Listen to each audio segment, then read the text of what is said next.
C'è anche un morto a bordo di uno dei due barconi carichi di migranti soccorsi nella notte nel canale di Sicilia. La conferma arriva dal ministro degli interni Angelino Alfano, alle prese con una nuova emergenza sbarchi che nelle ultime 48 ore ha fatto salire ad oltre 4.000 i profughi salvati dalle navi della Marina Militare, impegnate nell'operazione Mare Nostrum, e ad oltre 15.000 dall'inizio dell'anno. Insomma, non c'è uno stop agli sbarchi. L'ultimo intervento, come detto, la notte scorsa, quando due navi mercantili hanno raggiunto due barconi con a bordo rispettivamente 300 e 361 persone.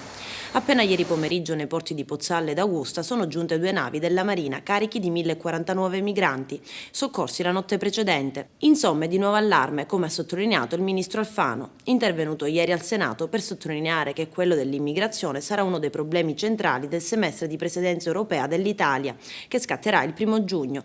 Alfano ha anche fatto un po' i conti all'operazione Mare Nostrum. Costa, ha detto, poco più di 9 milioni al mese, ma non sappiamo fino a quando l'Italia potrà reggere facendosi carico di un'operazione di cui dovrebbe occuparsi principalmente l'Europa. Poi Alfano lancia l'allarme: l'Italia sarà sottoposta ad una pressione migratoria fortissima. Sono pronte a partire dalla Libia tra 300 e 600 mila migranti. L'Europa, spiega ancora il ministro dell'Interno, deve prendere in mano la situazione.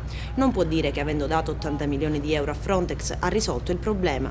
Ci sono mercanti di morte che lucrano su questi traffici e che lanciano le richieste di soccorso già a 30-40 miglia dopo aver lasciato le coste della Libia.